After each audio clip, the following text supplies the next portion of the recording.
Welcome back to the Deep Dive. We're here again to unpack some complex stuff and really get to the story behind it. Today, we're looking at something maybe a bit unexpected. The wholesale market for Red Bull in the Middle East. It's booming. Yeah, and our job today, digging into the sources you've gathered, is really to pull out the key insights. We want to shed light on the massive opportunities, but also the complexities there. Basically give you a shortcut to understanding this really dynamic bit of global trade. And here's something that jumped right out from the sources. Get this. The energy drink market in the Middle East and Africa. It's projected to go past $15 billion by 2028. Yeah.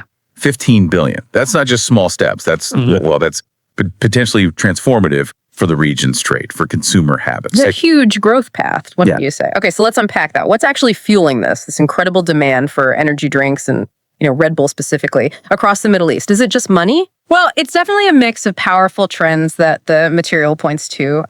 Demographics are a big one. You've got rapid urbanization happening, plus a really young consumer base. Young people, cities.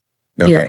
And that lines up with economic factors like rising disposable incomes. People just have more money to spend. Makes sense. What's also interesting is just how high the consumption rates are in the Gulf Cooperation Council countries, the GCC states. They really stand out. Okay, so specific hotspots. Exactly. And crucially, you've got these really vibrant retail sectors backing it all up, plus significant channels through HoReCa, that's hotels, restaurants, cafes. They all play a part in driving and, importantly, sustaining this growth. So it's this whole ecosystem. It's interesting how these big sort of macro trends land on a product like Red Bull.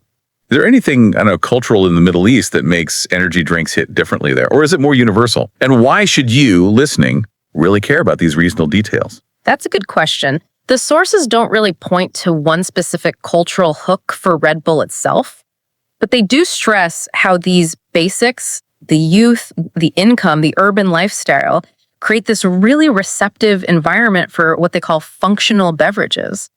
And understanding that foundation is, it's vital if you want to grasp the bigger picture of global consumer trends. It shows you how a specific product like Red Bull fits in, how it maybe even shapes those trends. It's kind of a useful blueprint, really, for other places, other products, too. Okay, so the potential sounds enormous. A gold mine, like you said. But, every gold mine has its pitfalls, right? What are the big hurdles for the importers, the wholesalers, trying to get in on this? It can't be easy. No, definitely not. You're right. There are two really critical areas, and both are pretty tricky.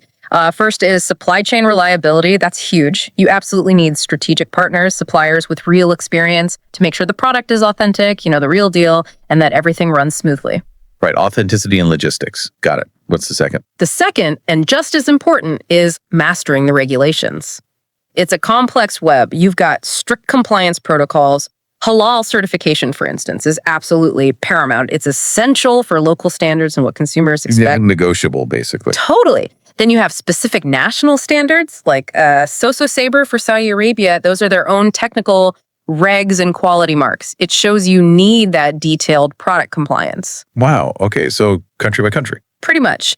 Each Gulf country, even within the GCC, might have its own import tariffs, its own labeling rules, different ingredient restrictions, different licensing.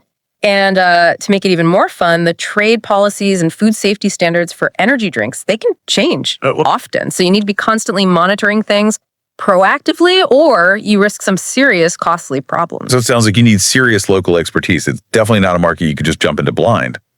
Which brings us to, how do businesses actually manage all this? How do the successful ones navigate these layers? Yeah, exactly. The sources really emphasize using strategic partners who have that specialized know-how.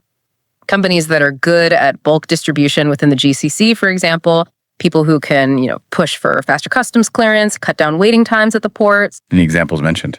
Yes. Eurovan Trading comes up. They specialize in that kind of efficient logistics. Then there are partners noted for really tailoring supply scales and handling logistical challenges, things like port congestion. Asia Grocery Wholesale is mentioned there, described as like a model partner. They've got 20 plus years doing this. Okay, experience counts. Definitely. And SEC is also mentioned for their skill in speeding up customs and ensuring product authenticity, especially around that crucial halal certification. But beyond specific names, the core idea is leveraging local knowledge. It's just essential for smoothing out customs and preventing delays. And location matters too. It seems so. Using strategic export hubs like Egypt is mentioned, its location, its infrastructure, it can apparently really boost logistics efficiency, help get products into the Gulf states faster. So the takeaway for you listening is pretty clear then. Even with a massive global brand like Red Bull, success in a place like the Middle East is incredibly local. It really hinges on deep market knowledge and having the right alliances in place to handle all that complexity. Makes you think, doesn't it? How many other markets look simple on the surface, but have all this going on underneath? Okay, let's shift gears a bit. Looking ahead now, beyond how things are right now, what about future growth? Is there still a lot of runway left in this market? Oh, absolutely. The potential, especially within those GCC countries, is still seen as vast. It's driven by those high per capita consumption rates we talked about, which are already baked in, plus the distribution channels are already there, well established. That's a solid base to keep building on. And are there any sort of wider consumer trends shaping things that wholesalers need to watch? Yes, definitely. One big opportunity is tapping into the region's e-commerce boom. It's growing fast. Using those online platforms can bring cost savings and obviously expand reach right to the consumers. Digital channels. Okay. Anything else?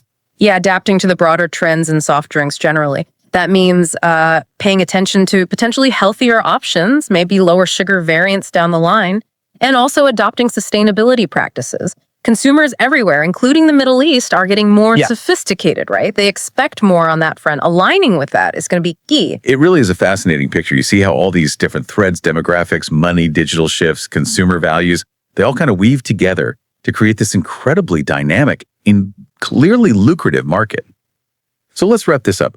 The Middle East energy drink market, using Red Bull as our main example here, is clearly a massive opportunity, a really attractive one. But, and it's a big but, it's one that absolutely demands smart strategic partnerships and, well, real skill in navigating a very complicated and shifting regulatory environment. Exactly. And that leaves us with a really interesting question for you to chew on. As this region keeps changing so fast, more urbanization, more economic growth, and as consumers lean more towards healthier, maybe more sustainable products, what's the next big thing going to be? What's the next functional beverage or maybe lifestyle product category that could see this kind of explosive demand? And importantly, how will businesses need to change their approach to catch that wave? Something for you to think about as you carry on doing your own deep dives.